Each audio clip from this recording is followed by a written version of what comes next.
کم ہوا زور گناہ مسجد آباد ہے، کم ہوا زور گناہ مسجد آباد ہے، ماہ رمضان المبارک کا یہ سب فیضان گئے، ماہ رمضان المبارک کا یہ سب فیضان گئے۔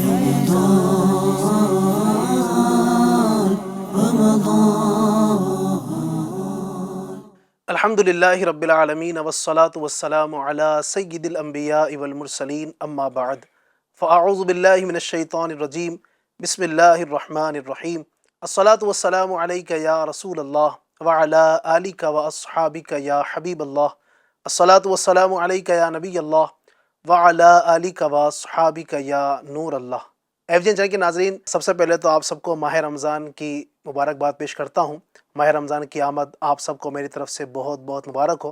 اللہ تبارک و تعالی اس ماہ پاک کی برکتیں ہمیں نصیب فرمائے۔ الحمدللہ ماہ رمضان تو کیا آتا ہے، گویا موسم بہار آ جاتا ہے، ہر طرف الحمدللہ نمازیوں کی بہاریں، نیکیوں کی بہاریں، سنتوں کی بہاریں، جسے دیکھیں چھوٹا ہو یا بڑا، ہر ایک ہی الحمدللہ مسجدوں کی طرف جاتا ہوا نظر آتا ہے۔ کیا سحری، کیا افطاری، ہر ایک ہی الحمدللہ خوش نظر آتا ہے۔ اللہ تبارک و تعالی اس ماہ رمضان میں ہمیں خوب خوب برکتیں نصیب فرمائے۔ جہاں بہت ساری عبادت آپ کر رہے ہیں، وہیں الحمدللہ ایف جی این چینل بھی آپ کے لیے ماہ رمضان کے لیے خصوصی نشریات لے کر آ رہا ہے۔ بہت سارے پروگرام آپ انشاءاللہ اس ماہ رمضان ایف جی این چینل پر دیکھیں گے۔ الحمدللہ دوپہر کے لیے ہم آپ کے لیے ایک خصوصی نشریات، الحمدللہ خصوصی پروگرام لے کر آئے ہیں، جس کا نام ہے بہار رمضان۔ انشاءاللہ تبارک و تعالی اس پروگرام کے اندر بہت پیاری پیاری گفتگو بھی ہوں گی، بہت کچھ ہونے والا ہے۔ اول تاخیر ہمارے ساتھ رہیں گے انشاءاللہ تبارک و تعالی، بڑی برکت نصیب ہوں گی۔ بہت سارے ہم نے سیگمنٹ بھی شامل کیے ہیں، ہمارے ساتھ نعت خوان بھی ہیں، اور پروگرام کے اندر الحمدللہ آج ہماری خوش قسمتی ہمارے رکن ہند مشاورت حاجی سلطان صاحب بھی تشریف فرما ہیں۔ انشاءاللہ اس حساب سے ہی بہت ساری گفتگو کریں گے، اور ساتھ ہی ہمارے قاری احمد رضا بھائی بھی ہیں، ان سے ہی بہت ساری باتیں کریں گے۔ دو نعت خوان تشریف فرما ہے، بڑے پیارے پیارے کلام بھی آپ کو سنائیں گے۔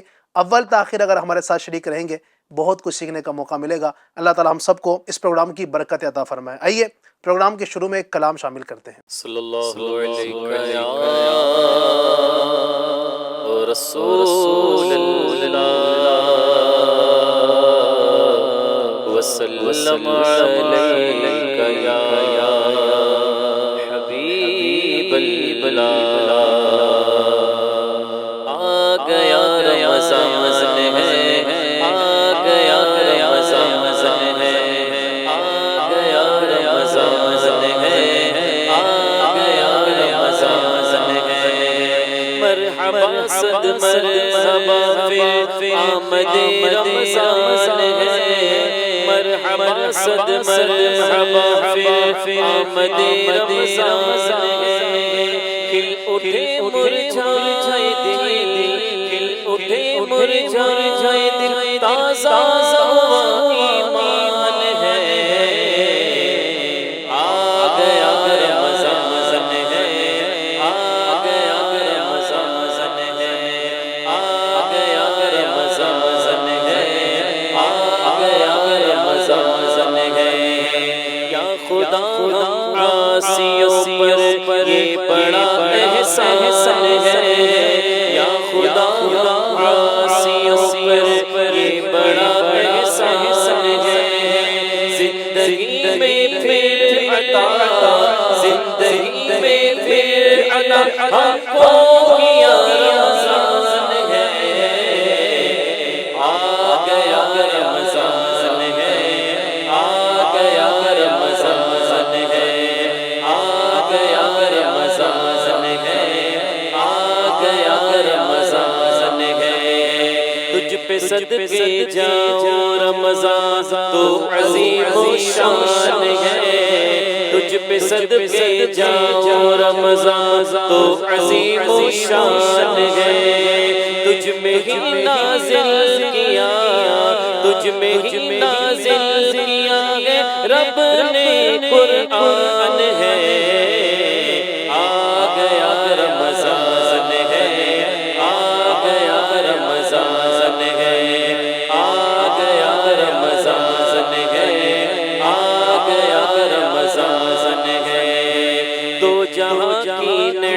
ملتی ہے روزے دار کو، دو جہاں کی نعمتیں ملتی ہے روزہ دار کو، جو نہیں رکھتا ہے روزہ، جو نہیں رکھتا ہے روزہ، وہ بڑا نادان ہے۔ آ گیا رمضان ہے، آ گیا رمضان ہے، آ گیا رمضان ہے، آ گیا رمضان ہے۔ یا الہی تو مدینے میں کبھی رمضان دکھا، یا الہی تو مدینے میں کبھی رمضان دکھا، مدتوں سے دل میں یہ، مدتوں سے دل میں یہ عطار کے ارمان ہے۔ آ گیا رمضان ہے، آ گیا رمضان ہے، آ گیا رمضان ہے، آ گیا رمضان ہے۔ صلو علی الحبیب۔ اللہ تعالی علی محمد۔ سبحان اللہ، سبحان اللہ، کیا بات ہے ماہ رمضان کی۔ اللہ پاک ہمیں اس ماہ رمضان کی برکت نصیب فرمائے۔ ناظرین، ماہ رمضان کی برکتوں اور فضیلتوں کے کیا کہنے۔ ایک مقام پر ہمارے پیارے آقا مدینے والے پیارے مصطفیٰ صلی اللہ علیہ وسلم فرماتے ہیں کہ اگر بندوں کو معلوم ہوتا کہ رمضان کیا ہے تو میری امت تمنا کرتی کہ کاش سارا سال ہی رمضان رہے۔ سبحان اللہ۔ اور آپ دیکھیں نا، ماہ رمضان کی تو کیا کہنے، آپ دیکھیں سارے مہینے اللہ کے ہیں نا، چاہے محرم ہو، سفر ہو، ربیع الاول ہو، ربیع الاخر ہو، سارے مہینے اللہ تبارک و تعالیٰ کے ہیں۔ لیکن پیارے آقا صلی اللہ علیہ وسلم نے ایک حدیث میں اس ماہ رمضان کو فرمایا کہ یہ اللہ کا مہینہ ہے۔ جیسا کہ میرے آقا فرماتے ہیں، شعبان شہری و رمضان شہر اللہ، فرماتے ہیں کہ شعبان میرا مہینہ ہے اور رمضان اللہ کا مہینہ ہے۔ آپ دیکھیں یہ تو سارے مہینے اللہ کے ہیں، لیکن خصوصیت کے ساتھ رمضان کے لیے فرمایا جا رہا ہے۔ میرے آقا خود فرما رہے ہیں کہ رمضان اللہ کا مہینہ ہے۔ میں سمجھتا ہوں کہ رمضان کی ساری فضیلت ایک طرف، رمضان کی جتنی برکتیں ایک طرف ہے، لیکن یہ جو فرما دیا گیا کہ رمضان اللہ کا مہینہ ہے، اس کی فضیلت کے لیے یہ کافی ہے۔ سبحان اللہ۔ اللہ پاک ہمیں اس ماہ رمضان کی قدر کرنے کی توفیق عطا فرمائے۔ اللہ پاک خوب ہمیں اس ماہ رمضان کو عبادت میں بسر کرنے کی توفیق عطا فرمائے۔ آمین بجاہ نبی امین صلی اللہ علیہ وسلم۔ ناظرین، پروگرام باہر رمضان میں انشاءاللہ تبارک و تعالی ہم بہت پیارے ٹاپک آپ کے سامنے لے کر حاضر ہوں گے۔ آپ کو یہی بتاتا چلوں کہ ایک رمضان یہ پیران پیر دستگیر، قطب ربانی، محبوب سبحانی، شہباز لامکانی، قندیل نورانی، حضرت شیخ محی الدین شیخ عبد القادر جیلانی رحمۃ اللہ علیہ کا یوم ولادت بھی ہے، یعنی آپ کا یہ برتھ ڈے ہے۔ ماہ رمضان ہی کی پہلی تاریخ کو حضور غوث پاک رحمۃ اللہ تعالی علیہ کی ولادت ہوئی۔ انشاءاللہ ان کا بھی تذکرہ خیر کریں گے۔ اور آج کا ہمارا جو ٹاپک ہے وہ ہے اللہ پاک کی نشانیاں۔ جی ہاں، انشاءاللہ تبارک و تعالیٰ اس ٹاپک میں کچھ گفتگو کریں گے۔ تو سب سے پہلے میں بڑھوں گا ہمارے مہمان قاری احمد رضا صاحب کی طرف۔ قاری صاحب کیسے ہیں آپ؟ الحمدللہ ماشاءاللہ۔ سب سے پہلے تو ماہ رمضان کی مبارکباد آپ کو پیش کروں گا۔ اللہ تبارک و تعالیٰ اس ماہ رمضان کی برکتیں آپ کو بھی، مجھے بھی، ہم سب کو اللہ نصیب فرمائے۔ قاری صاحب کیا فرمائیں گے آج کے ٹاپک کے حوالے سے، اور اللہ پاک کی نشانیاں، اس سے کیا مراد ہے؟ بسم اللہ الرحمن الرحیم وصلی اللہ علی محمد صلی اللہ تعالی علیہ وسلم۔ یوں تو علی بھائی کائنات کی ہر چیز اللہ عز و جل کی قدرت اور شان پر روشن دلیل ہے، سبحان اللہ۔ مگر خدائے مہربان نے مخلوق میں بھی اپنی چند خاص نشانیاں بھی مقرر فرمائی ہیں، جس کو شعائر اللہ یا شاعر دین یا شاعر اسلام کہا جاتا ہے۔ صحیح۔ اب ناظرین کے لیے اس لفظ کو تھوڑا آسان کرتا چلوں کہ شعائر اللہ یعنی اللہ کی نشانیاں۔ شعائر یہ شعیرتن کی جمع ہے، اچھا۔ جس کا معنی ہوتا ہے نشانی، علامت۔ حکیم الامت مفتی احمد یار خان نعیمی رحمۃ اللہ تعالی علیہ نے شعائر اللہ یعنی اللہ کی نشانیاں، اس کی تعریف کچھ اس طرح بیان کی ہے کہ ہر وہ چیز جس کو اللہ تعالیٰ نے دین اسلام یا اپنی قدرت یا اپنی رحمت کی علامت یعنی نشانی قرار دیا، وہ کہلاتی ہے شعائر اللہ یا شاعر اسلام۔ ہر وہ چیز جس کو دینی عظمت حاصل ہو، بزرگی حاصل ہو، اس چیز کی تعظیم کرنا یہ مسلمان ہونے کی علامت ہے، اور وہ چیز شعائر اللہ شاعر اسلام میں داخل ہیں۔ رہی بات شعائر اللہ کی اہمیت، اگر ہم قرآن مجید سے دیکھیں تو جگہ جگہ پر اللہ تعالیٰ نے اس کی طرف نشاندہی بھی فرمائی ہے شعائر اللہ کے حوالے سے، اور اس کی تعظیم کے حوالے سے، اس کی تکریم کے حوالے سے اللہ تعالیٰ نے جگہ جگہ پر ارشاد بھی فرمایا ہے. جیسا کہ ایک جگہ پر اللہ تعالیٰ ارشاد فرماتا ہے وَمَن يُعَظِّمْ شَعَائِرَ اللَّهِ فَإِنَّهَا مِن تَقْوَى الْقُلُوبِ، سبحان اللہ. اور جو اللہ کی نشانیوں کی تعظیم کرے تو یہ دلوں کا تقویٰ ہے. کیا بات ہے. یعنی اللہ تعالیٰ کی نشانیوں کی تعظیم کو اللہ تعالیٰ نے دلوں کا تقویٰ قرار دیا. اچھا، اسی طریقے سے ایک اور جگہ پر اللہ تعالیٰ ارشاد فرماتا ہے ان الصفا والمروۃ من شعائر اللہ، سبحان اللہ. کہ بے شک صفا اور مروہ یہ اللہ کی نشانیوں میں سے ہیں. سبحان اللہ. ٹھیک ہے. اچھا، شعائر اللہ یہ اس کا تعلق مکانات سے بھی ہے، زمان سے بھی ہے، اور اس کے علاوہ سے بھی ہے.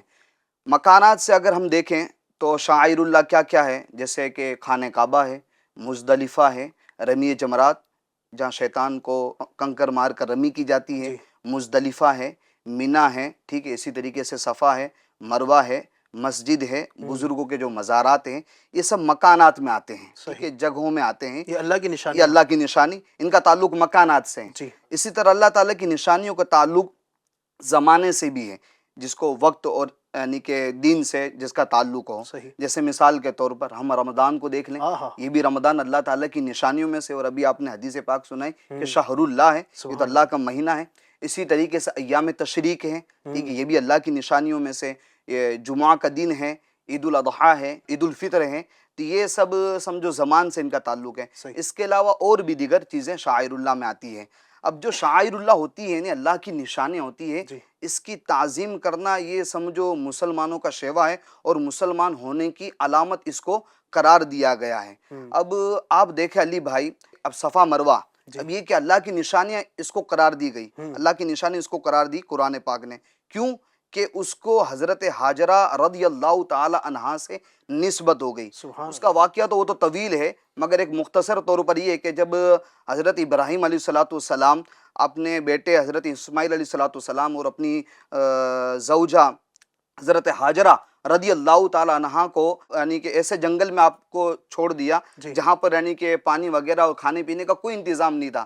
اب اس وقت پانی کی ضرورت پڑی تو آپ نے یہی صفا اور مروہ کے آپ نے چکر لگائے، یعنی دوڑی، ٹھیک ہے، پانی کی تلاش کے اندر. تو اللہ تعالیٰ نے اسی چکر لگانے کو یعنی صفا مروہ کے چکر لگانے کو نشانیوں میں بھی شامل کر دیا، اور دین اسلام کے اندر یہ چکر لگانا یعنی صفا مروہ کی سعی کرنا یہ واجب قرار دے دیا گیا عمرہ کے اندر اور حج کے اندر. تو پتہ چلا اس سے کہ جس چیز کو اللہ والوں سے نسبت ہو جائے، ٹھیک ہے، وہ شعائر اللہ کہلاتی ہے، یعنی اللہ کی نشانیاں کہلاتی ہے، اور ان کی تعظیم و تکریم بجا لانا یہ دلوں کا تقویٰ کہلاتا ہے. اسی طریقے سے اگر ہم دنیا کے اندر ہم غور کریں تو دنیا کے اندر بہت ساری چیزیں اللہ تعالیٰ کی نشانیوں میں آتی ہے. اسی طرح ایک اور جگہ پر اللہ تعالیٰ ارشاد فرماتا ہے وَمِنْ آیَاتِهِ خَلْقُ السَّمَاوَاتِ وَالْأَرْضِ وَاخْتِلَافُ أَلْسِنَتِكُمْ وَأَلْوَانِكُمْ ان فی ذالک لآیات للعالمین. سبحان اللہ. اور زمین و آسمان کی پیدائش یہ بھی اللہ تعالیٰ کی نشانیوں میں سے ہیں. اسی طریقے سے تمہاری زبانوں کا اختلاف، ٹھیک ہے، واختلاف السنتکم، تمہاری زبانوں کا اختلاف یہ بھی اللہ کی نشانیوں میں سے. اسی طریقے والوانکم یعنی تمہارے رنگوں کا اختلاف یہ بھی اللہ تعالیٰ کی نشانیوں میں سے. اب آپ دیکھ لیں آسمان کی طرف اٹھا کر دیکھیں تو آسمان کتنا یعنی کہ وسیع و عریض ہے، بلند ہے، اور اس پر ستارے جو کہ روشن ہیں، جو کہ اس کی زینت ہیں.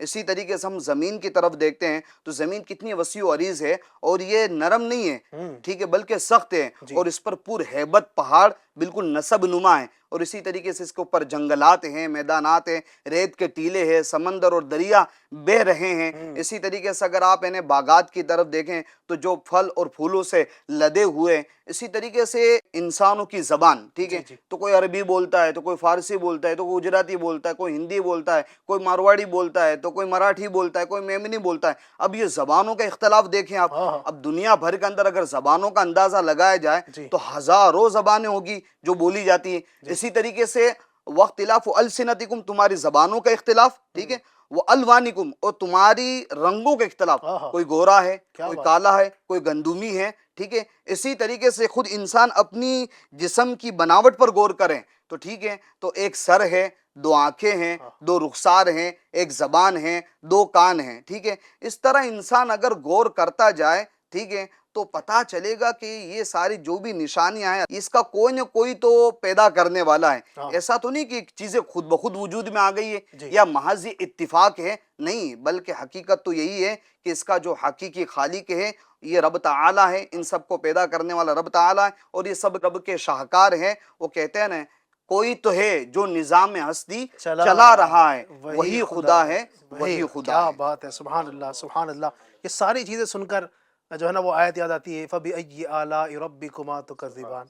تو اپنے رب کی کون کون سی نعمتوں کو جھٹلاؤ گے. آپ دیکھیں نا ناظرین، اللہ تبارک و تعالیٰ کی نشانیوں پر گفتگو چل رہی ہے. اللہ تبارک و تعالیٰ کی قدرت کی اگر نشانیاں آپ دیکھیں، سبحان اللہ، اتنا بڑا آسمان، اور ظاہری طور پر اس میں کوئی پلر بھی نہیں نا، اتنا بڑا آسمان جو مطلب آپ مشرق و مغرب میں دیکھ لیں، شمال و جنوب میں دیکھ لیں، چاروں سمت میں آپ دیکھ لیں، اتنا بڑا، اس کا کوئی سرا نظر نہیں آتا ہے، اور بیچ میں کوئی پلر بھی ہمیں نظر نہیں آتا ہے. پھر آپ دیکھیں سمندر، اللہ اکبر، کتنے گہرے سمندر ہیں کہ لوگ آج تک بھی سمندر کی بالکل تہہ تک نہیں پہنچ سکے. پھر آپ دیکھیں آسمان کی اونچائی کتنی ہے، اللہ، پھر ساتوں آسمان، سبحان اللہ. علی بھائی، خاص طور پر قرآن میں یہ زمین اور آسمان اور پہاڑ اور اونٹ کو یعنی اس کی طرف نظر کر کے غور و فکر کرنے کا کہا گیا ہے. یعنی کیا تم آسمان کی طرف نہیں دیکھتے کہ کیسے اس کو بلند کیا، ٹھیک ہے؟ اسی طریقے سے وَإِلَى الْأَرْضِ كَيْفَ سُطِحَتْ، کیا تم زمین کی طرف نہیں دیکھتے اس کو کیسے بچھایا گیا، ٹھیک ہے؟ اسی طریقے سے الابلی کیف خلقت. ہاں، إِلَى الْإِبِلِ كَيْفَ خُلِقَتْ، اور تم میں نے اونٹ کی طرف نہیں دیکھتے کہ اس کی پیدائش کیسی بنائی گئی. اسی طرح وَإِلَى الْجِبَالِ كَيْفَ نُصِبَتْ، کہ تم پہاڑوں کی طرف نہیں دیکھتے کہ اتنے بالکل بھاری بھرکم پہاڑ ان کو کیسے زمین پر نصب کر دیا گیا. تو واقعی یہ اللہ تعالیٰ کی نشانیاں ہیں. سبحان اللہ، کیا بات ہے میرے رب کی. یقیناً میرے رب کی قدرت کا تو ہم اندازہ کر ہی نہیں سکتے ہیں، اور میرے رب تبارک و تعالیٰ کی شان یہ ہے، ان اللہ علی کل شیء قدیر. وہ خود فرماتا ہے کہ بے شک اللہ ہر چیز پر قادر ہے، وہ قدرت والا ہے، یہ اس کی شان بہت ہی بلند ہے. سبحان اللہ. ناظرین، گفتگو چل رہی ہے، ابھی قاری صاحب نے بیان کیا کہ اللہ تبارک و تعالیٰ کی جو نشانیاں ہیں یہ کئی طریقے سے ہیں. یعنی آپ دیکھیں مکانات بھی اللہ تبارک و تعالیٰ کی بعض نشانیاں ہیں، بعض مقامات. اسی طریقے سے وقت جو ہے یہ نشانیاں ہیں. اسی طریقے سے آپ اگر دیکھیں جانور، چرند پرند، یہ بھی اللہ تبارک و تعالیٰ کی نشانیاں ہیں. میں چاہوں گا کہ سلطان بھائی اس پر گفتگو کریں. میں سب سے پہلے تو آپ کو ماہ رمضان کی مبارکباد پیش کروں گا. خیر مبارک. اللہ تبارک و تعالیٰ آپ کو بھی، ہم سب کو اس ماہ رمضان خوب اچھے انداز سے نیکیوں میں گزارنے کی توفیق عطا فرمائے. سب کیا فرمائیں گے؟ جیسے ماشاءاللہ انہوں نے ایک آیت کریمہ کو کوٹ کیا، بلکہ 4 آیت کریمہ ایک سورہ کی، سورہ غاشیہ ہے غالباً. یہ آیت کریمہ ہی اپنے آپ میں بڑی شاندار جو ہے، اس کی تفسیر اور ترجمہ اگر آپ اس کو پڑھیں سورہ غاشیہ، ناظرین کو بھی میں عرض کروں گا کہ اگر آپ اس کا ترجمہ اور تفسیر پڑھیں تو اس میں آپ کو خود غور کرنے کا ایک موقع ملے گا. اور میرے خیال سے ان 4 آیت کریمہ پر اگر غور کیا جائے تو شاید کئی سال چاہیے اس کی حقیقت میں پہنچنے کے لیے. اللہ تعالیٰ کی ایسی ایسی نعمتیں ہیں، بلکہ یہ سال تو میں نے شاید کم کر دیے، کہہ دیے، کئی صدیاں چاہیے ان کی حقیقت تک پہنچنے کے لیے. اور شاید پھر بھی اللہ تبارک و تعالیٰ کی نعمتیں، یہ تو آپ نے کچھ یعنی 4 آیتوں کی بات کی. اللہ پاک کی نعمتیں اتنی ہیں، اللہ خود فرماتا ہے کہ وَإِن تَعُدُّوا نِعْمَةَ اللَّهِ لَا تُحْصُوهَا، اگر اللہ کی نعمتیں گننا چاہو گے تو گن نہیں سکتے ہیں. سبحان اللہ. اب یہ تو اللہ تعالیٰ نے قرآن پاک میں ہمیں فرما دیا کہ نعمتوں کو گن نہیں سکتے ہیں. اب اس میں ایک بڑی پیاری آیت کریمہ میں ایک چیز کا ذکر ہوا ہے، ایک شے کا ذکر ہوا ہے، اس کا نام ہے اونٹ. جی، بظاہر یہ ایک سادہ سا لفظ ہے اور سی فار کیمل اسکول میں پڑھایا جاتا ہے، مگر اس اونٹ کے اندر اپنے آپ میں بڑے عجائبات ہیں، کیا بات، بڑے راز ہیں. اور اللہ تعالیٰ نے اس کے بارے میں فرمایا، کیا تم نے اونٹ کو نہ دیکھا ہم نے کیسا بنایا؟ How we have created the camel, ہم نے اونٹ کو کیسا بنایا. تو اب اللہ تعالیٰ فرما رہا ہے قرآن پاک میں اونٹ کو کیسا بنایا، تو بندہ غور تو کرے کیسا بنایا. سبحان اللہ. تو یہ اونٹ کے بارے میں آپ کو چند چیزیں عرض کروں گا، ناظرین اکرام بھی توجہ سے سنیے گا. اور یہ صرف ایک مخلوق پر ہم غور کریں گے، انشاءاللہ تعالیٰ اس کے بنا پر آپ دیگر مخلوقات پر جب آپ غور کریں گے تو آپ کو اس کے بھی بڑی خوبصورت جوابات آپ کے ذہنوں میں آئیں گے، اور آپ اگر ذہن دوڑائیں گے تو انشاءاللہ تعالیٰ اللہ تعالیٰ کی قدرت، اس کی نشانیاں سامنے ظاہر ہو جائیں گی. اونٹ کے بارے میں آتا ہے کہ اونٹ کے اندر وہ خصوصیات ہیں کہ جو ایک ضرورت ہوتی ہے انسان کو. جیسے جانور جب بندہ پالتا ہے تو زینت کے لیے تو پالتا ہے، یعنی ایک خوبصورتی کے لیے، گھر میں ایک انٹرٹینمنٹ کے لیے پالتا ہے، یا پھر اس کے اوپر بوجھ لادنے کے لیے پالتا ہے، یا پھر جو اس کو سواری کے طور پر پالتا ہے، یا پھر اس کے ذریعے کوئی اور اس طرح کے کام لیے جاتے ہیں. اب آپ دیکھیں جانور کی کیٹیگری، ہم بکری پالتے ہیں، دودھ کے لیے بھی پالتے ہیں، گوشت کے لیے بھی پالتے ہیں، اسکن کے لیے بھی پالتے ہیں. جانور کو الگ الگ چیزوں کے لیے پالا جاتا ہے. مگر اونٹ کی جب باری آتی ہے نا تو اونٹ کے اندر یہ تمام فیچرز پائے جاتے ہیں. اللہ اللہ. یعنی آپ بکری پالیں بکری کو سواری کے لیے اور بوجھا لادنے کے لیے استعمال نہیں کر سکتے. آپ بھینس اور گائے پالیں مگر ان کو سواری کے لیے استعمال نہیں کرتے ہیں, زینت کے لیے استعمال نہیں کرتے ہیں. تو اچھا گھوڑا پالیں تو اس کے جو ہے آپ اسکن اور وہ دودھ نہیں پی سکتے, اس کے چمڑے سے فائدہ نہیں اٹھا سکتے, یہ چیزیں ہوتی ہیں. مگر اونٹ اللہ تعالیٰ کی ایسی مخلوق ہے کہ اللہ تبارک و تعالیٰ نے اس میں انسان کے لیے سارے فائدے رکھے ہیں. آپ اونٹ کے گوشت کو بھی کھاتے ہیں, اونٹنی کا دودھ بھی پیتے ہیں, آپ اس کے اوپر سواری بھی کرتے ہیں, اس کے اوپر بوجھ بھی لاتے ہیں, اس کو ٹرانسپورٹیشن کے طور پہ بھی استعمال کیا جاتا ہے. بلکہ اس کے بچپن میں ہی ہم نے پڑھا تھا, آپ نے بھی پڑھا ہوگا, ناظرین نے بھی سنا ہوگا, it's the ship of the desert. کیا بات, صحیح, یہ صحرا کا وہ جہاز ہے, صحرائی جہاز اسے کہا جاتا ہے. جس کا جانا ہوا ہو کبھی تو وہ ریگستان میں اگر کبھی جائے تو وہاں کی جو ایک ٹیمپریچر کا جو معاملہ ہوتا ہے, گرمی کا جو معاملہ ہوتا ہے, وہ اتنا ہائی ہوتا ہے کہ انسان عموماً جو ہے وہ یعنی نارمل کپڑوں میں جا کر بھی اگر جائے نا تو اس کی اسکن جل جائے. ریڈیشن اتنی زیادہ ہوتی ہے, سن کی ڈائریکٹ ریڈیشن آ رہی ہوتی ہے, ٹیمپریچر ہائی ہوتا ہے, اور بعض اوقات ایسا ہوتا ہے کہ بندہ وہاں اتنا ہائی ایکسپوزر ہوتا ہے گرمی کا, ہیٹ ویوز چل رہی ہوتی ہیں کہ بندے دم توڑ دیتے ہیں. اللہ اکبر. مگر یہ اونٹ اللہ تعالیٰ نے اس کو ایسا پیدا فرمایا. اللہ اکبر. میں پڑھ رہا تھا ایک ریسرچ تو اس میں آیا کہ 40 to 50 ڈگری سیلسیس اگر ٹیمپریچر ہو جائے, 40 50 ایون 50 سے پار بھی چلا جائے, تو اللہ تعالیٰ نے اونٹ کو ایسا بنایا ہے کہ اونٹ اس ٹیمپریچر میں بھی زندہ رہ لے گا اور اب بڑے آرام سے وہ چلتا رہے گا. سبحان اللہ, سبحان اللہ. اللہ تعالیٰ نے اس کی جلد کو, جو اسکن ہے اس کی, اس کے اوپر جو روئیں ہیں, جو بال ہیں, اللہ تعالیٰ نے اسے ایسا بنایا ہے کہ اتنی سخت گرمی, اس کے اوپر کوئی کپڑا آپ نہ ڈالیں اونٹ کے اوپر, مگر اس کے جو روئیں ہیں, اس کے جو بال ہیں, یہ سخت گرمی کو بھی برداشت کر لیتا ہے اور سخت سردی کو بھی برداشت کر لیتا ہے. سبحان اللہ. گرمی میں یہ اس یو وی یعنی الٹرا وائلٹ ریڈیشن جو ہوتی ہے, دھوپ جو ہوتی ہے ڈائریکٹ پڑ رہی ہوتی ہے, اس کی گرمی سے اپنے آپ کو بچا لیتا ہے. اور سردی کی جو معاملات ہوتے ہیں تو وہ اس کی جو کھال ہوتی ہے اور اس پر جو بال ہوتے ہیں وہ اس کے بدن کو گرم رکھتے ہیں.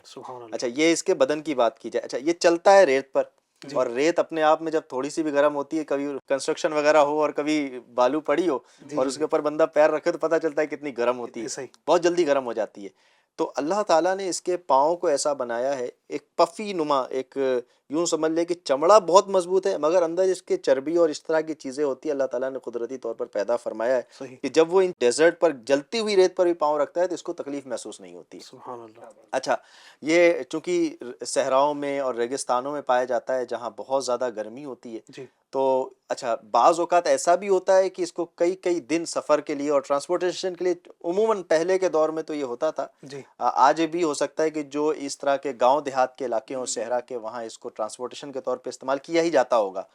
تو یہ کئی دن, بلکہ میں نے ایک ریسرچ پڑھی کہ یعنی قوت ہے اس کے اندر صبر کرنے کی, تو پیاس کی شدت کو برداشت کرنے کی اتنی اس کے اندر اللہ تعالیٰ نے قوت ڈال رکھی ہے کہ 10 دن تک بغیر پانی کے رہ سکتا ہے. اللہ اللہ, سبحان اللہ. 10 دن تک بغیر پانی کے. تو یہ ایک اللہ تعالیٰ نے کہ پانی اسٹور بھی کرتا ہے اپنے اندر, ایسا کچھ ہے. ہاں, یہ پانی 10 دن تک بغیر پانی کے بھی رہ سکتا ہے, اور اللہ تعالیٰ نے اس کو وہ بھی طاقت عطا کی ہے کہ یہ اپنے اندر ہی, اپنے اندر اللہ تعالیٰ نے اس کو, اس جانور کے اندر ایک کوہان بنائی ہے جس کو کیمل کا ہمپ کہا جاتا ہے انگلش میں. اس کوہان میں قدرتی طور پہ چربی جمع ہوتی ہے. جب یہ کئی دنوں کا سفر کرتا ہے, بلکہ بعض جگہ تو یہ لکھا ہے کہ 1 مہینہ اور اس سے زیادہ بھی, تو اللہ پاک نے قدرتی نظام اس کے اندر یہ بنا رکھا ہے کہ یہ بغیر کھائے بغیر پیے اپنی اس چربی کے بلبوتے پر یہ پورے سفر کو کاٹ ڈالتا ہے. سبحان اللہ, سبحان اللہ. اور اسی طاقت کے ساتھ. کیا بات ہے. اچھا, اس کی طاقت کتنی ہے, تو اس کی طاقت کے بارے میں, اس کا وزن جو ہوتا ہے عموماً یہ 200 سے 400 کلو گرام ہوتا ہے اس کا وزن, اس کی باڈی کا ویٹ. مگر یہ اپنی باڈی ویٹ سے ڈبل کا جو ایک وزن ہے, سامان ہے, وہ اٹھا لیتا ہے. سبحان اللہ. اچھا, یہ جب چلتا ہے ریگستان میں تو اس کو راستے میں کوئی ایسی سبزوار اور کچھ اس طرح کے کھانے کی چیزیں, نرم چیزیں نہیں ملتی ہے. یہ بھی اللہ کی قدرت ہے کہ یہ ان پیڑوں کو, ان جھاڑیوں کو, کیکٹس کے پیڑوں کو, کانٹے کے پیڑوں کو اس آسانی کے ساتھ کھاتا ہے جیسے ایک عام جانور یا ایک عام انسان کے لیے کھانا کھاتا ہے. اللہ تعالیٰ نے اس کے ہونٹوں کو ایسا مضبوط بنایا ہے اور اس طرح سے اس کے ہونٹ پھولے ہوئے بنے ہوئے ہیں کہ اس میں بڑے بڑے نوکیلے دار کانٹے بھی وہ اندر کو داخل نہیں ہو سکتے. سبحان اللہ. یہ بڑی آسانی کے ساتھ, جیسے ایک پتا کھاتا ہے جانور, اس طرح سے یہ ان نوکیلے کانٹوں کو کھا جاتا ہے. اور پیٹ کا بھی اس کا ہاضمہ اتنا درست ہے, اتنا مضبوط اللہ پاک نے پیدا فرمایا ہے اسے کہ وہ اس کو ہی پچا لیتا ہے. ایون کہ ربڑ کے پیڑ کو بھی یہ کھاتا ہے اور اس کو بھی پچا لیتا ہے. اللہ اکبر، سبحان اللہ. اچھا، اس کو اللہ تعالیٰ نے قدرتی طور پر، چونکہ یہ گرم علاقوں میں پایا جاتا ہے، تو اس کے ناک کے نتنے انسانی نتنوں سے 100 گنا زیادہ بڑے ہیں، اور یہ ان نتنوں کے ذریعے پانی کا موئسچر جو ہے یہ اپنی ناک کے اندر سیف کر لیتا ہے، جس وجہ سے اس کا جو سوکھا پن ہونا، جیسے منہ سوکھ جاتا ہے گرمی کے موقع پر، تو وہ سوکھا پن نہیں ہوتا ہے.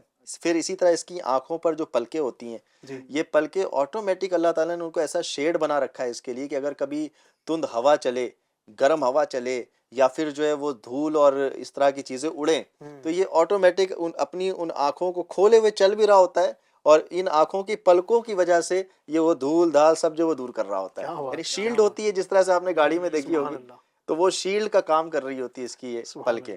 تو یہ اللہ تعالیٰ نے اس کو یعنی عجیب و غریب طاقت عطا فرمائی ہے. اچھا، اس کے گوشت کی اگر بات کی جائے علی بھائی، تو اس کے گوشت میں بھی اللہ تعالیٰ نے بڑے فوائد رکھ رکھے. اونٹ کے گوشت میں بڑے فوائد ہیں، اس کے دودھ میں بڑے فوائد ہیں. کیا بات ہے. اونٹنی کا دودھ جو ہے یہ قدرتی طور پر کئی بیماریوں میں استعمال کیا جاتا ہے.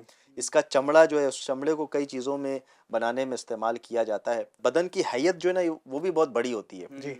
اب ایک گھوڑے کے اوپر بندہ سواری کر رہا ہے، تو اس کے اوپر ایک بندہ بیٹھ سکتا ہے، 2 بندہ اپنے ساتھ 2-4 بیگ لے سکتا ہے. مگر اللہ پاک نے اونٹ کے بدن کو ایسا بنایا ہے کہ اس کے اوپر یعنی پوری فیملی بیٹھ جائے، اپنے سامان کو لے کر بیٹھ جائے، اور یہ سب کو لے کر چلتا رہے گا. تو یہ شپ آف ڈیزرٹ ہے، اور اللہ تعالیٰ نے اسے وہ صلاحیتیں دی ہیں کہ اگر آپ اس پر اور بھی غور کریں، یعنی ریسرچ کرنے والوں نے ریسرچ کی ہے، اونٹ پر بھی ریسرچ کی گئی ہے، اس مخلوق پر بھی غور کریں تو یہ پتہ چلتا ہے کہ یار یہ مخلوق خود بخود ایسی نہیں بنی ہے. اس کو یہ ہضم کا نظام، اس کو یہ پسینہ آنے کا نظام، اس کو یہ جو شدت پیاس میں بھی زندگی گزار دینے کا نظام. اونٹ کے بارے میں ایک اور حیرت انگیز بات یہ ہے کہ یہ ایک دن میں 200 لیٹر پانی پی جاتا ہے. کیا بات ہے. ایک دن میں. اللہ اکبر. یعنی یہ ایک بڑی عجیب سی بات ہے کہ 200 لیٹر پانی یہ پی جائے، گٹک جائے، اور یوں سمجھ لے وہ گزر جاتا ہے.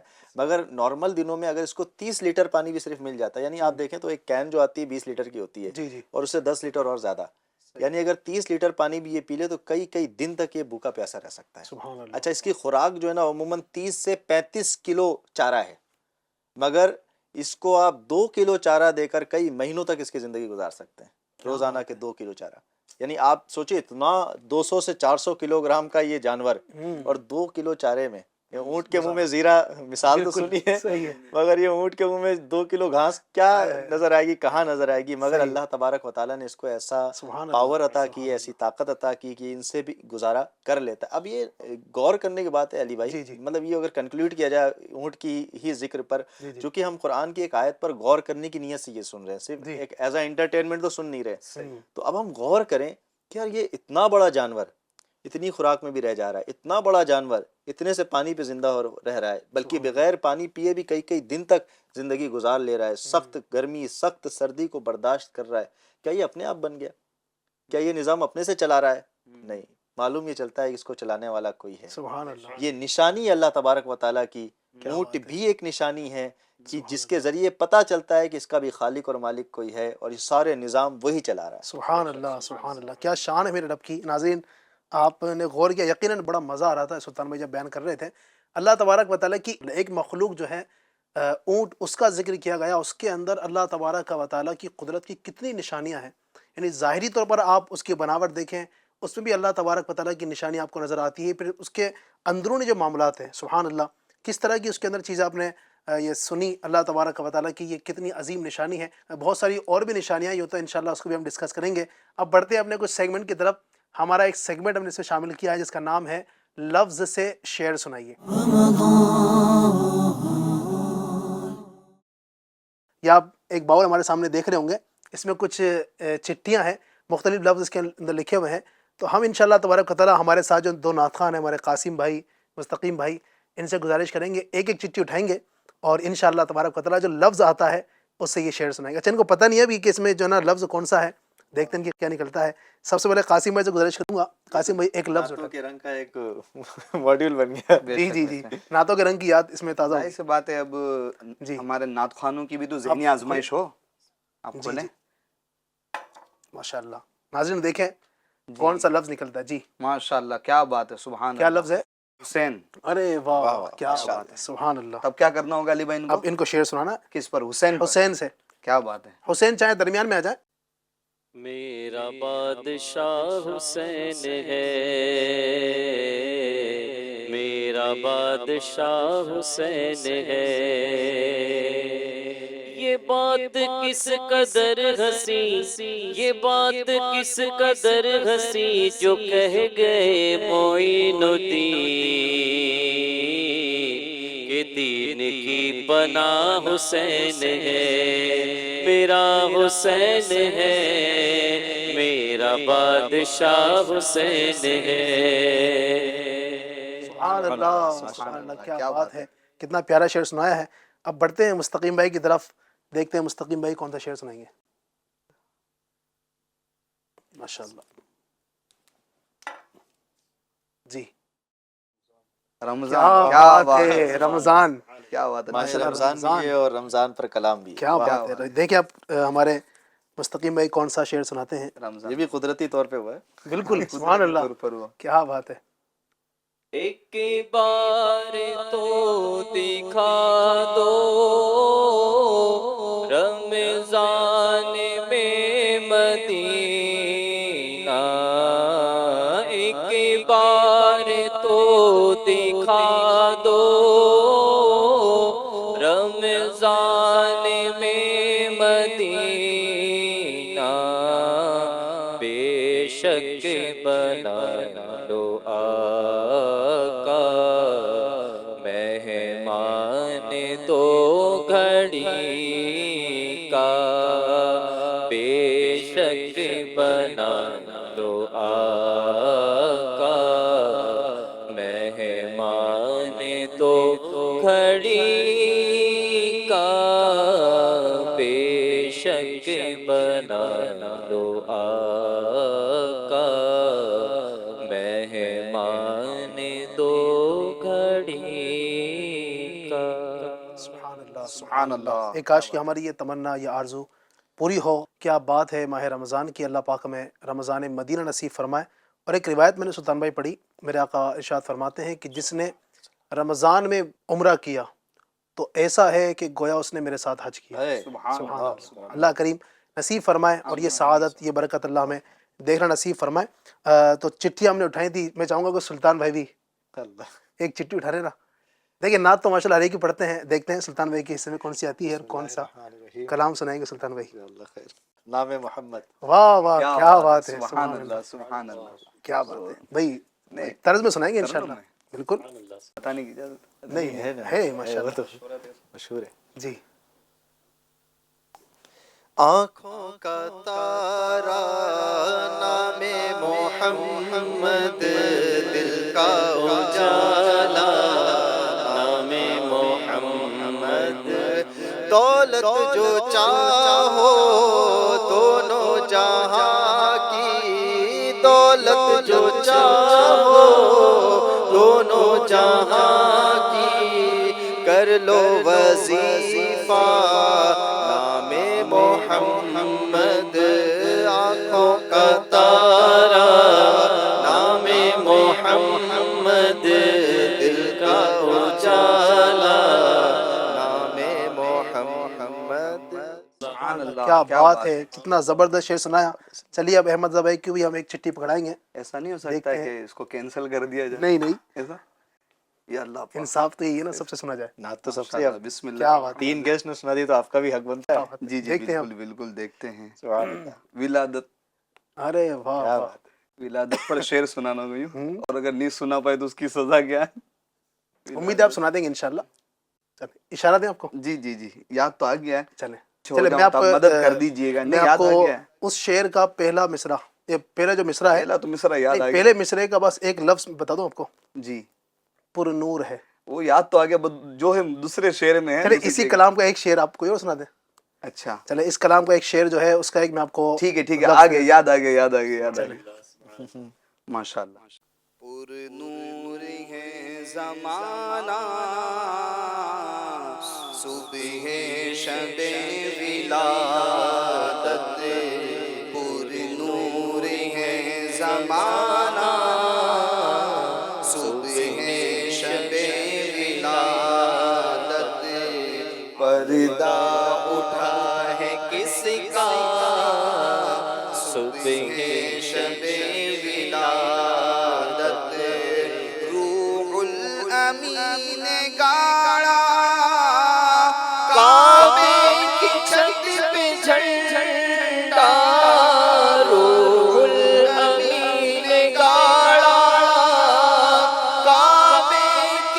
چھت پہ جھنڈا، کعبے کی چھت پہ جھنڈا، تا عرش اڑا پھریرا، صبح شب ولادت، نوری ہے زمانہ صبح شب ولادت۔ بات ہے، سبحان اللہ، ماشاء اللہ آخر کار سنا ہی دیا رضا بھائی نے، تو پتہ ہی چلتا ہے کہ ماشاء اللہ سارے ہی ہمارے جو گیسٹ ہیں سبھی نعت خواں ہیں۔ زینی صاحب کا آپ دیکھیں نا، سنت فرماتے ہیں، آپ بھی نعت خواں ہیں، ایک پرچی تو آپ کی اللہ بنتی ہے، آپ کی بھی۔ امیل سنت فرماتے ہیں کہ ہر سنی عاشق رسول نعت خواں ہے۔ سبحان اللہ۔ اب سلطان بھائی نے فرمائش تو کر دی ہے، اب جی جی بھائی، کون سی گیسٹ اٹھائیں؟ کے ساتھ ہوسٹ کا بھی ہونا چاہیے، بہت پیارے نعت خواں ہیں ہمارے علی بھائی، ماشاءاللہ، بالکل جان دیکھیں پہ جان ڈال دیتے ہیں۔ دیکھیں اب کون سا لفظ واہ آتا ہے۔ سبحان اللہ، لفظ آیا ہے اہل بیت۔ اہل بیت، کیا بات ہے، آپ تو اللہ، حسین اہل سبحان بیت، ماشاءاللہ۔ اب دیکھیں یہ سیگمنٹ شروع ہوا تھا امام پاک سے، امام ہے، پاک، ماشاءاللہ، اہل بیت پہ اہل اختتام بیت ہو پہ اختتام ہو رہا ہے، کیا بات ہے۔ باغ جنت کے ہیں بہرے مدح خانے اہل بیت، باغ جنت کے ہیں بہرے مدح خانے اہل بیت، تم کو مژدہ نار کا اے دشمنان اہل بیت، تم کو مژدہ نار کا اے دشمنان اہل بیت۔ کیا بات ہے۔ اللہ پاک ہمارا یہ پڑھنا اپنی بارگاہ میں قبول فرمائے۔ آمین۔ ایک سیگمنٹ اور کرنا چاہتا ہوں میں، اور میں یہ کرنا چاہوں گا احمد رضا بھائی کے ساتھ۔ ایسا یوں، ایسا تو نہ کرو۔ ہمارا ایک سیگمنٹ اور ہے، اس کا نام ہے سمجھائیے مگر اشاروں سے،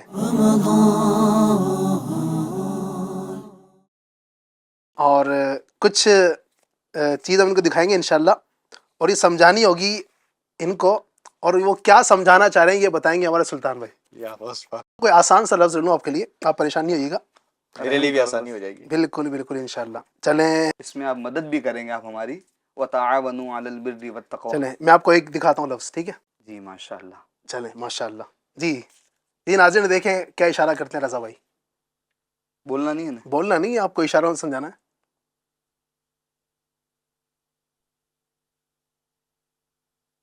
نماز اور دعا، نماز اور دعا، اللہ اللہ، دیکھتے ہیں پھر سے اشارہ کر رہے ہیں۔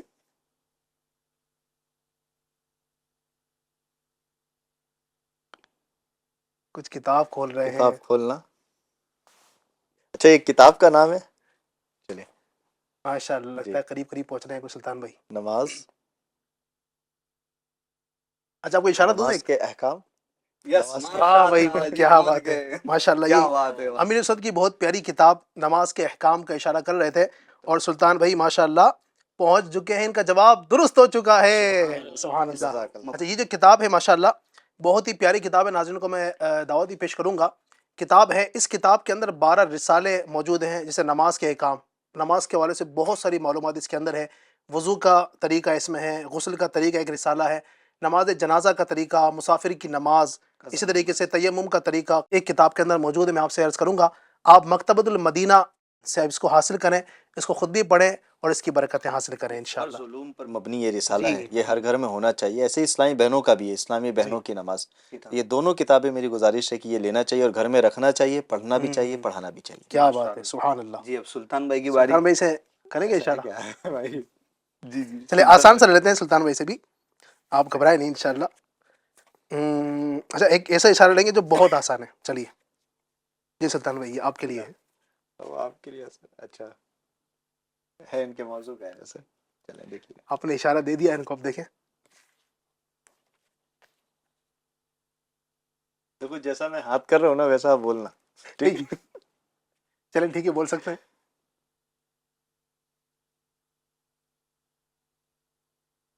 آؤ قرآن سیکھے۔ اللہ کیا بات ہے، ہے۔ ماشاءاللہ۔ ایف جے چینل کا بہت ہی پیارا پروگرام جو ہمارے رضا بھائی خود ہی لاتے ہیں ماشاءاللہ۔ آؤ قرآن سیکھے، اس کا اشارہ کیا اور ماشاءاللہ ایک بار میں پہنچ گئے، کیا بات ہے۔ الحمدللہ۔ یہ پہلے سے تو کچھ پتہ نہیں تھا، آپ نے دیکھ نہیں لیا نہیں اس میں؟ نہیں، وہ تو آپ کو آپ نے خود نے بنایا بھائی، ہمیں پتہ ہی نہیں ہے. نہیں آپ نے دیکھ لیا کوئی الگ سے؟ نہیں نہیں نہیں نہیں، چلے ہمیں ماشاء کوئی اللہ، دیکھا کیا نہیں. بات ہے، ان کا شعبہ بھی ہے نا یہ ماشاءاللہ، پروگرام بھی لے کر آتے ہیں قرات کا، کیا تو بات بہت ہے جلدی ماشاء پہنچ گیا اللہ. یہ. دعوت اسلامی انڈیا کا ایک ڈپارٹمنٹ بھی ہے ہمارا، انٹرویو ڈپارٹمنٹ دعوت اسلامی کا، یعنی ہمارے جو دعوت اسلامی کے مبلغین ہوتے ہیں یا دیگر جو ہوتے ہیں ان کے ٹیسٹ ہوتے ہیں، تو ماشاءاللہ آپ اس کے نگران بھی ہیں. اللہ پاک برکت نصیب فرمائے. بہت سارے ہم نے اس میں کرنے کی کوشش کی، مزید بھی انشاءاللہ ہم ایپیسوڈ میں لے کر آئیں گے. اب بڑھتے ہیں ہمارے ناظرین کی کچھ فرمائشیں، کچھ کال ہماری آئی ہوئی ہیں ناظرین کی. السلام علیکم ورحمۃ اللہ وبرکاتہ. وعلیکم السلام ورحمۃ اللہ وبرکاتہ. میرا نام محمد ذیشان اطہری ہے. ماشاءاللہ FGN چینل پر ماہ رمضان سلسلہ جاری ہے. محمد علی مدنی صاحب سے عرض ہے کہ وہ کمال حسن حضور ہے کہ گمان نقش جہاں نہیں، یہ والا کلام سنا دیجیے. کیا بات ہے، سبحان اللہ. فرمائش تو مجھ سے کی ہے لیکن ہمارے نعت خواہ موجود ہیں، انشاءاللہ ان سے سنیں گے. ایک اور دیجیے گا کال. السلام علیکم ورحمۃ اللہ وبرکاتہ. وعلیکم السلام ورحمۃ اللہ وبرکاتہ. ماشاء اللہ، FGN چینل پر بہار رمضان کا سلسلہ ہے. اللہ کریم اس سلسلے کو خوب برکت عطا فرمائے. آمین. میرا سوال سلطان بھائی سے عرض ہے کہ رمضان المبارک میں کافی لوگ کھانا کھا لیتے ہیں، جس کی وجہ سے مسجد میں آ کر کھٹی کھٹی ڈکاریں لیتے ہیں، اور اس سے مسجد کی بے حرمتی بھی ہوتی ہے. تو ہمیں ماہ رمضان المبارک میں کھانے کی کیا کیا احتیاطیں کرنی چاہیے، اس کے بارے میں رہنمائی فرما دیجیے. کیا بات ہے، ماشاء اللہ. فرمائش بھی آئی ہے ہمارے سلطان بھائی سے. ایک سوال ہے انشاءاللہ اس کو لیں گے. اس سے پہلے ایک کلام کی جو فرمائش تھی، میں چاہوں گا کہ نعت خان اس کلام کے 2 اشعار سنا دیں انشاءاللہ. بلغ العلا بکمالہ کشف الدجا بجمالہ.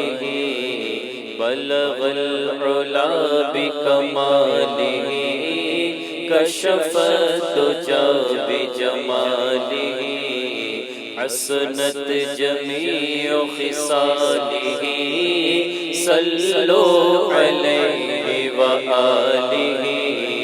صلو علیہ وآلہ.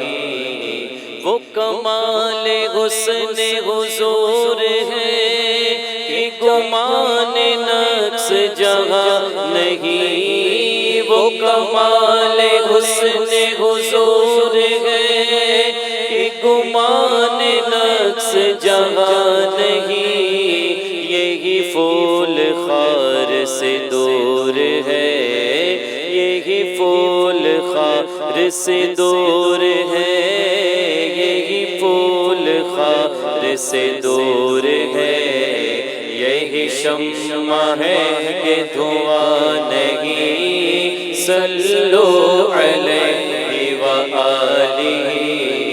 صلو علیہ وآلہ. صلو علیہ وآلہ. میں نثار تیرے کلام پر ملیوں تو کس کو زبان نہیں. میں نثار تیرے کلام پر ملیوں تو کس کو زبان نہیں. وہ سخن ہے جس میں سخن نہ ہو، وہ سخن ہے جس میں سخن نہ ہو، وہ سخن ہے جس میں سخن نہ ہو. وہ بیان ہے جس کا بیان نہیں. صلو علیہ وآلہ. صلو علیہ وآلہ.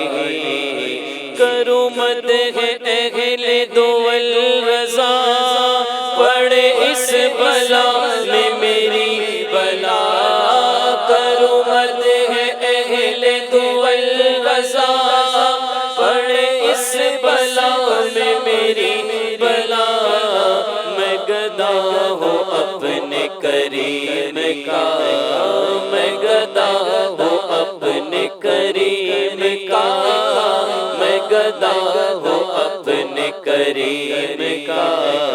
میرا دین پارائنا نہیں. صلو علیہ وآلہ. صلو علیہ وآلہ. صلو علیہ وآلہ. سبحان اللہ سبحان اللہ سبحان اللہ. ہمارے ناظرین میں سے کسی ایک نے یہ بھی فرمائش کی تھی، ایک سوال کیا تھا، کیا فرمائیں گے آپ؟ دیکھیں اصل تو یہ ہے کہ رمضان المبارک جو ہے یہ عبادت کا مہینہ ہے جی اور بھوک اور پیاس برداشت کرنے کا مہینہ ہے. صحیح.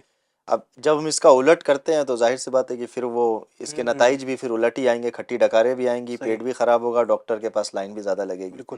اور گلے کی پرابلمز بھی شروع ہو جاتی ہیں، عموماً دیکھا گیا ہے.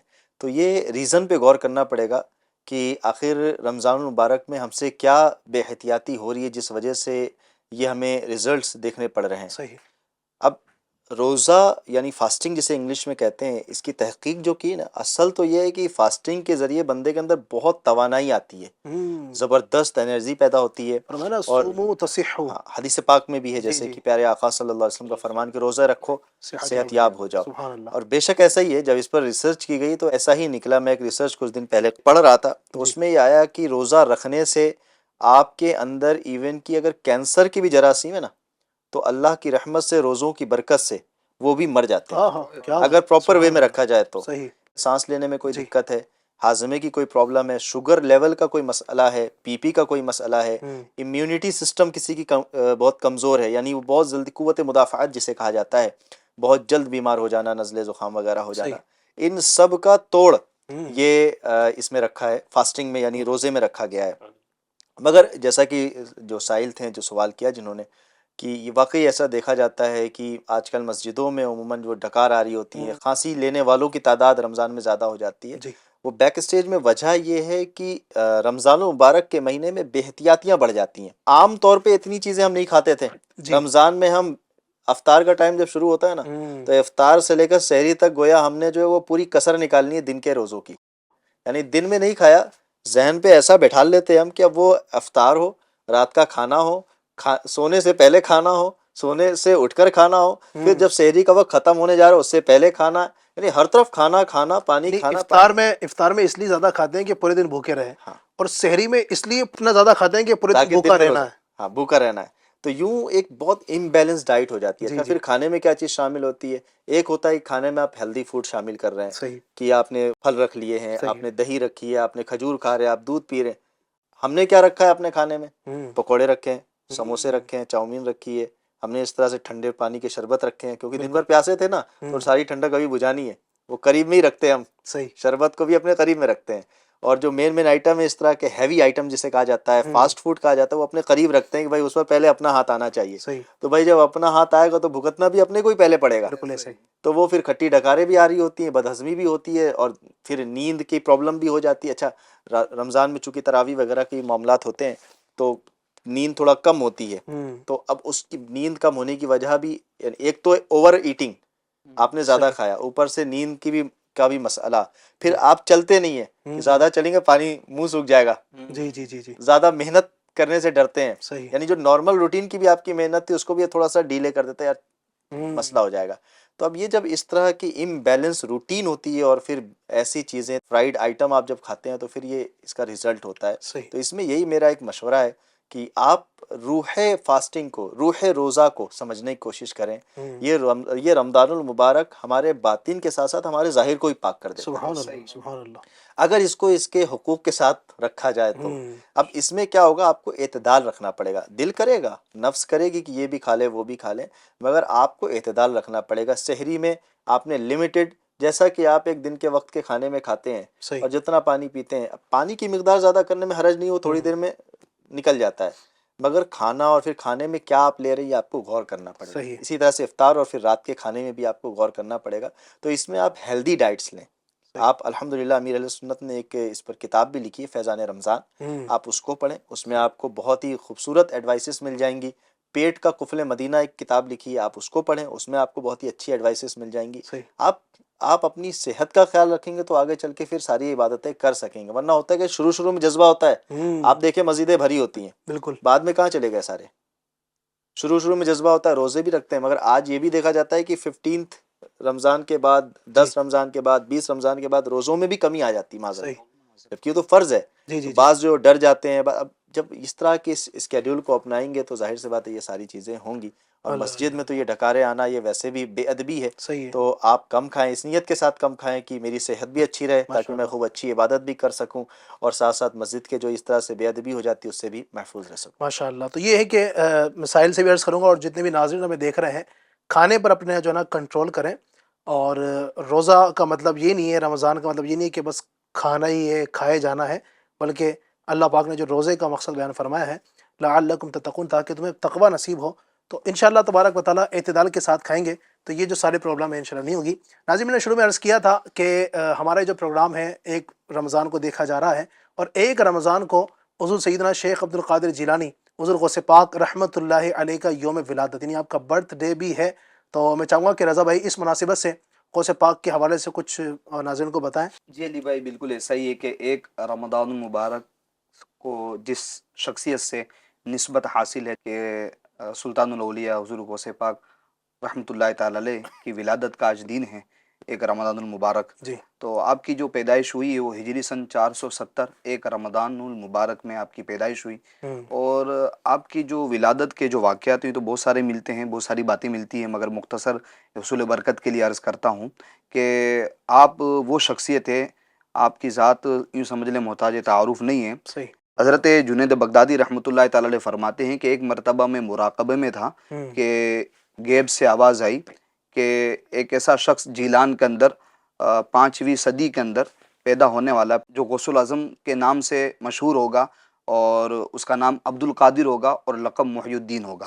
اس طرح کے کئی اولیاء کرام کے بارے میں بھی آتا ہے کہ ابھی حضور غوث پاک رحمۃ اللہ تعالی علیہ کی ولادت ہوئی نہیں ہے, مگر آپ کی ولادت سے پہلے آپ کے آنے کی خوشخبریاں اور بشارتیں یا اولیاء کرام دینا شروع کر دیے تھے. اسی طریقے سے ایک مرتبہ ہوا یوں کہ آپ کی ولادت کی رات ہی یعنی کہ ولادت سے ایک دن پہلے آپ کے والد ماجد ابو صالح رحمۃ اللہ تعالی علیہ ان کو خواب آیا.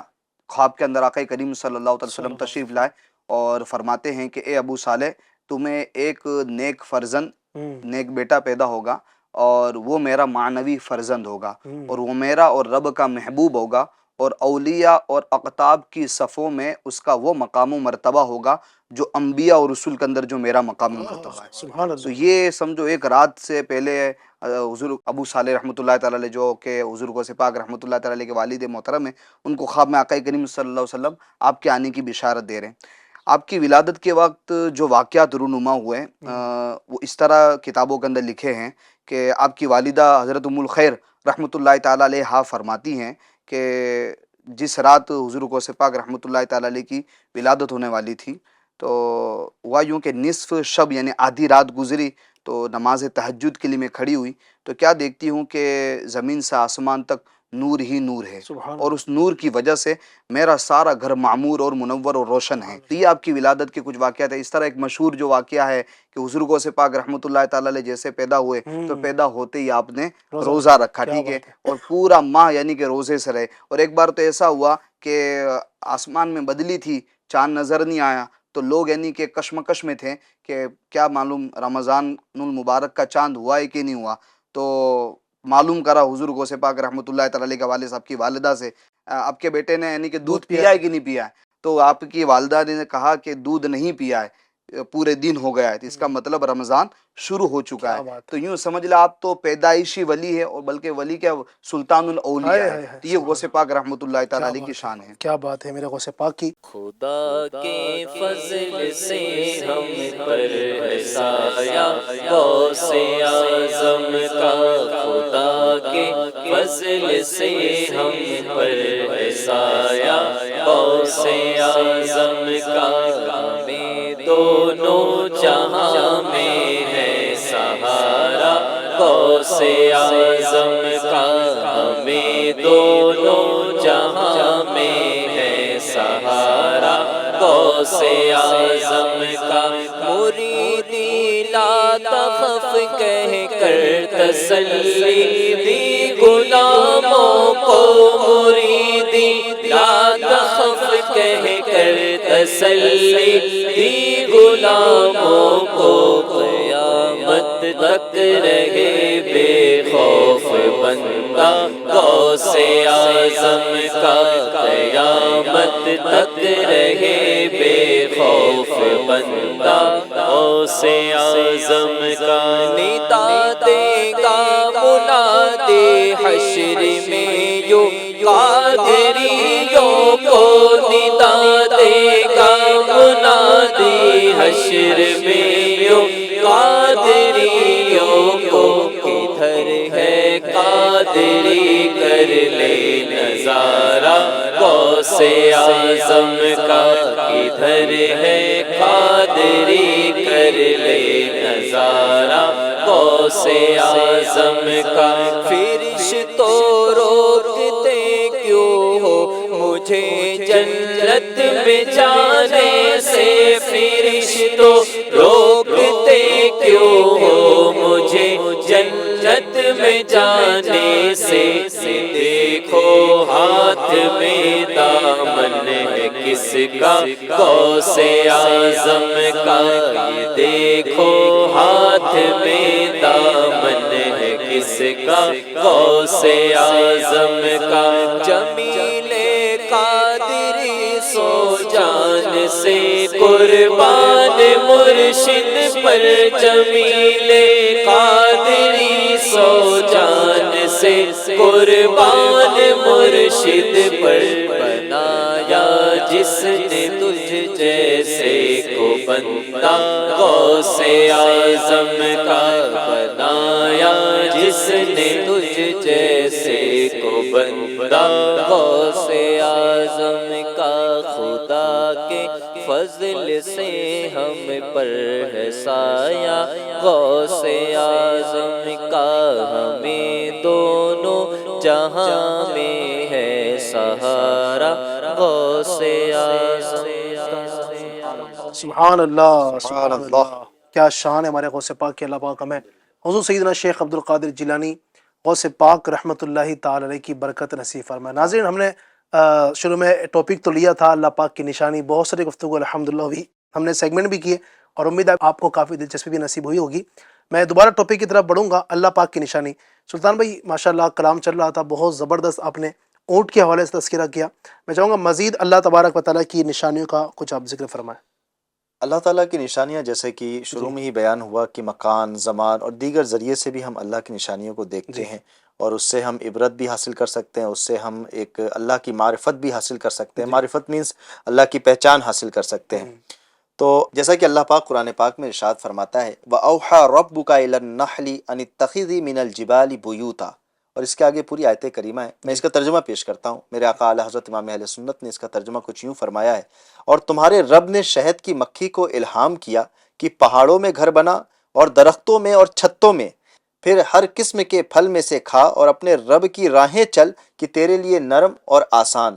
اس کے پیٹ سے ایک پینے کی چیز رنگ برنگی نکلتی ہے جس میں لوگوں کی تندرستی ہے، بے شک اس میں نشانی ہے دھیان کرنے والوں کو۔ سبحان اللہ، اللہ پاک نے فرمایا یعنی اس میں نشانی ہے دھیان کرنے والوں کے لیے۔ سبحان اللہ، تو یہ اللہ کی نشانیوں میں سے ایک نشانی ہے ہنی بیز جسے کہا جاتا ہے انگلش میں، مدھو مکھی کہا جاتا ہے ہندی میں۔ یہ مدھو مکھی بھی اللہ تعالیٰ کی ایسی نشانی ہے، چھوٹا سا جانور ہے، یہ بالکل چھوٹا سا کیڑے نما جانور ہے، مگر ایسے عجائبات ہیں، اللہ اکبر۔ جب اس کے بارے میں پڑھ رہا تو میں خود حیران تھا کہ اللہ تعالیٰ نے کیسی کیسی مخلوقات پیدا فرمائی ہے کہ عقلیں دنگ رہ جائیں۔ آج اتنی سائنس اینڈ ٹیکنالوجی کا دور ہونے کے باوجود بھی بندہ ایسا کچھ نہیں بنا سکا جو شہد جیسی غذا نکال سکے۔ کیا بات ہے، یعنی شہد جیسا بہت سے آرٹیفیشل چیزیں بن گئی ہیں، وہ مکس کر کے جو ہے وہ جوس بنا بھی لیتے ہیں، ساری چیزیں ہو جاتی ہیں، مگر شہد کی کوالٹی کا کوئی بھی آج تک جوس انسان نہیں بنا سکا۔ کیا بات ہے، اللہ اکبر۔ میں اس کو پڑھ رہا تھا، نیٹ پر میں نے سرچ کیا جی تو مدھو مکھی کی جو اقسام مجھے پتہ چلی، اب تک کی آئیڈینٹیفائڈ اقسام اسپیشیز جو مدھو مکھی کی ملی ہے 20,000 کے تقریباً اللہ یہ اب تک ملی ہے۔ اب آگے کتنا ملنا باقی حقیقت میں اللہ کتنی ہے وہ تو اللہ ہی حقیقت بہتر اللہ بہتر جانتا ہے۔ 20,000 کے قریب۔ اللہ، اچھا شہدوں کی اقسام اگر بات کی جائے تو سینکڑوں قسم کے شہد پائے جاتے کیا ہیں، بات ہے، سینکڑوں قسم کے، الگ الگ کوالٹیز کے، اور الگ الگ اس میں جو ہے وہ فوائد اس میں چھپے ہوئے ہیں۔ اچھا ایک بڑی پیاری بات شہد کے حوالے سے یہ بھی ہے، یعنی اس کے جو طبی فوائد ہیں وہ تو اپنی جگہ ہیں کہ شہد جو ہے وہ علاج کے طور پر استعمال ہوتا ہے، بالخصوص بدہضمی ہے، گرمی کے موسم میں بھی اس کو استعمال کیا جاتا ہے بطور شربت، پھر اس کے دیگر اور بھی بہت سے استعمال ہیں۔ مگر شہد کی خاصیت یہ ہے کہ شہد کو مدھو مکھی نے اگر خالص انداز میں نیچرل طریقے سے اگر شہد بنایا ہے تو اگر آپ ہزاروں سال بھی شہد کو رکھیں تو خراب نہیں ہوگا، سبحان اللہ، اس میں تغیر تک نہیں آئے گا، کوئی چینج بھی اس کے ٹیسٹ میں، کلر میں کوئی چینج نہیں آئے گا۔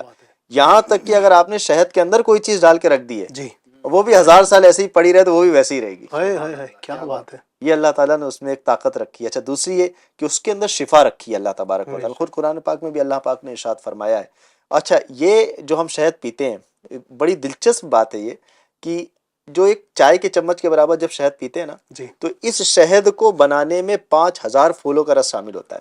اللہ اکبر، مدھو مکھی ایک چمچ شہد میں 5000 پھولوں کے رس کا اجزاء ملا ہوتا ہے۔ یعنی اگر آدمی ایک مثال ہے، اگر فرض کر لیجیے اگر انسان اگر اس کو نکال کر اور ایک اتنا شہد بنانا چاہے تو کتنی مشینیں لگ جائیں، کتنے اخراجات لگیں گے بھائی، کتنے لوگ اس کے لیے درکار ہوں گے، جو 5000 مطلب پھولوں سے کون کون جائے گا رس کو لینے، لیکن اللہ پاک نے یہ ایک اتنی سارے کام کی ذمہ داری ایک مکھی کو عطا فرما دی۔ اچھا یہ تو ایک ٹی اسپون کے برابر ہے، جی، اگر آپ بڑا چمچ لیں شہد کا تو اس کے اندر 2 لاکھ پھولوں کے رس شامل ہوتے ہیں۔ اللہ سبحان اللہ، اور ایک مدھو مکھی جو ہے، اگر آپ آدھا کلو شہد جو آپ لیتے ہیں استعمال کرتے ہیں، اس آدھا کلو شہد کو بنانے کے لیے مکھی کو جو اڑان لینی پڑتی ہے وہ 35 لاکھ اڑانیں بھرنی پڑتی ہیں۔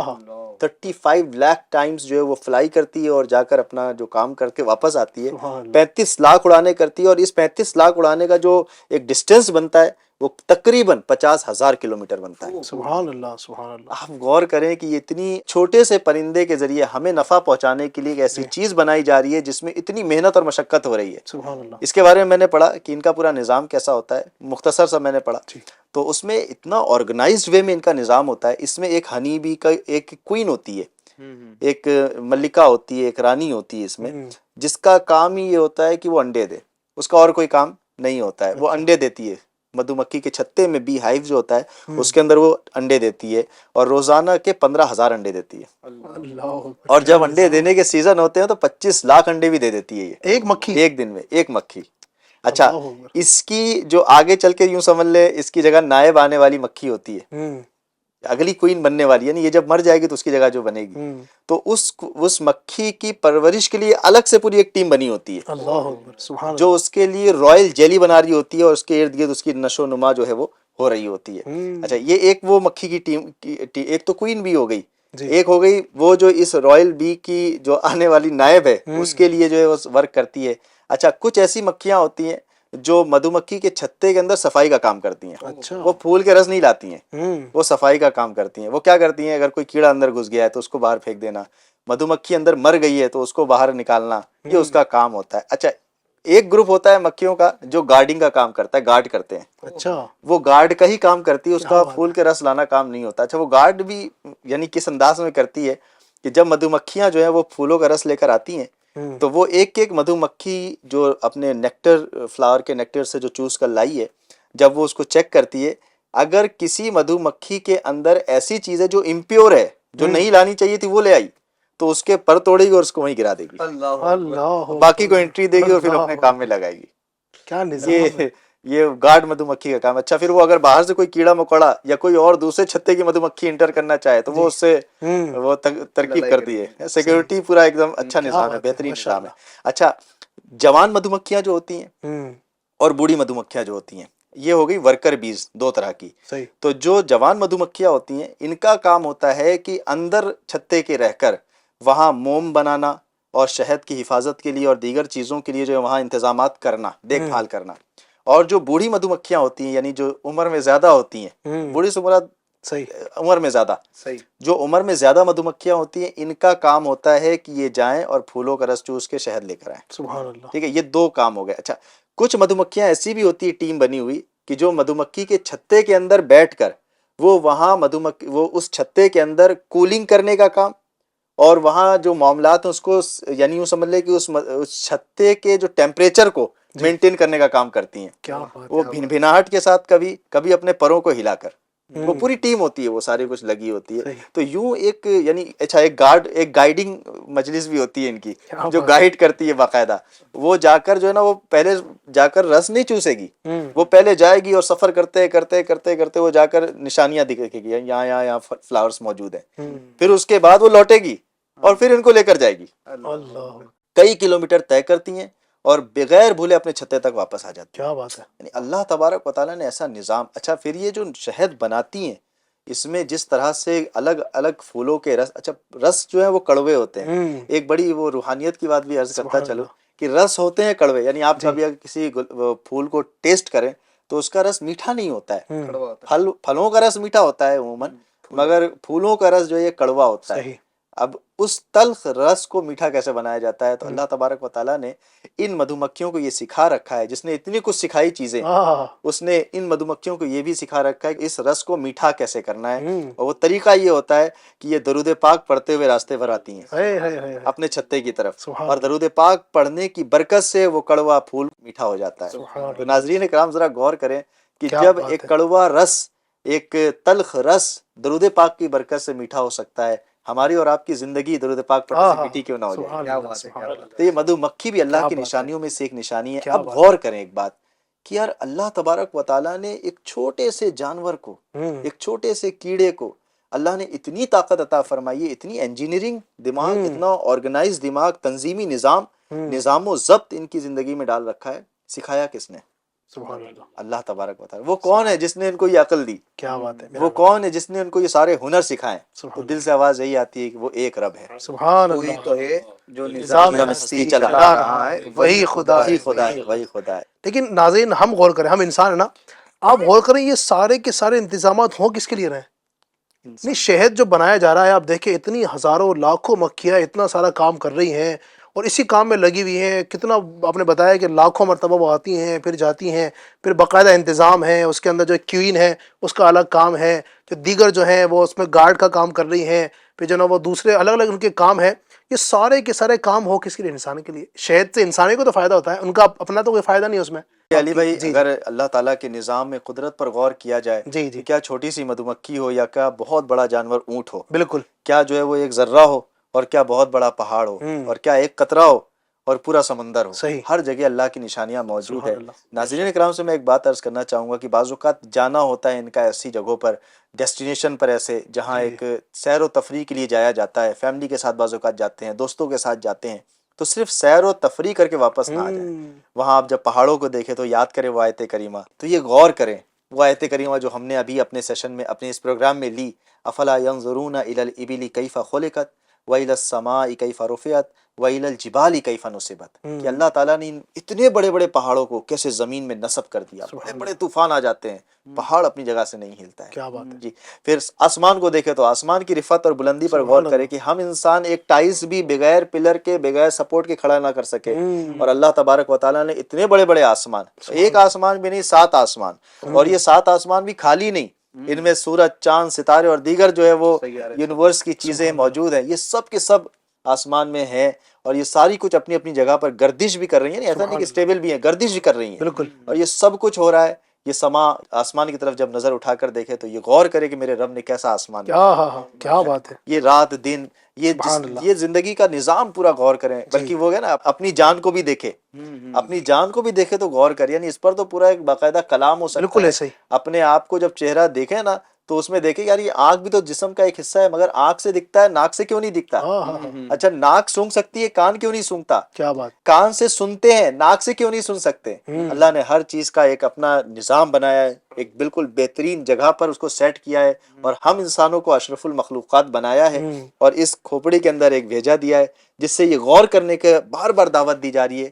تفکر کرو، غور کرو. یہ سب چیز عبث کے طور پر بیکار نہیں بنائی گئی، بلکہ یہ سب اللہ کی نشانیاں ہیں، اور اس رب کی طرف لوٹ آؤ. ناظرین یقین مانے یہ ٹاپک جو ہے نا اتنا وسیع ہے، اتنا وسیع ہے، میں سمجھ سکتا ہوں کہ کئی گھنٹوں اس پر کلام ہو سکتا ہے. ابھی جیسے ابھی ہمارے سلطان میں نے کہا نا کہ اگر جسم ہی کو دیکھا جائے نا، یقین مانے اتنا کلام ہے، اتنا. اگر پھر آپ اپنے جسم کی نسوں کو دیکھیں، کتنی طرح کی نسیں ہیں. پھر جو دل اگر دیکھ رہے ہیں، اللہ اکبر، دل کا ایک پورا نظام ہے. آنکھیں ہماری ہیں، پاؤں ہیں، ہاتھ ہیں، یہ سارا کا سارا پورا جسم جو ہے، یقین مانے بہت کچھ کلام کرنے کو ہے. لیکن بس یہی ہے کہ اللہ تبارک و تعالیٰ کی قدرت کے کیا کہنے، جتنا بھی اس کی قدرت کا بیان کریں یقین مانیں کہ ہم تو کما حق ہو اس کا بیان کر ہی نہیں سکتے۔ بہت ساری گفتگو ہم نے آج کی ہے، چونکہ وقت ہمارا جو ہے کافی ہو چکا ہے، اور انشاءاللہ کل پھر آپ کے سامنے حاضر ہونا ہے۔ کل بھی ہمیں آپ دیکھیے گا، روزانہ اسی وقت میں انشاءاللہ یہ پروگرام آپ کے سامنے لے کر آئیں گے۔ اللہ تبارک و تعالیٰ آج کا ہمارا یہ پروگرام اپنی بارگاہ میں قبول فرمائے۔ اللہ تبارک و تعالیٰ جو کچھ بھی ہم نے کہا ہے اپنی بارگاہ میں قبول فرمائے، آمین بجاہ النبی الامین صلی اللہ علیہ وسلم۔ صلو علی الحبیب صلی اللہ تعالی علی محمد صلی اللہ تعالی علیہ وسلم۔ کم ہوا زور گناہ مسجد آباد ہے، کم ہوا زور گناہ مسجد آباد ہے۔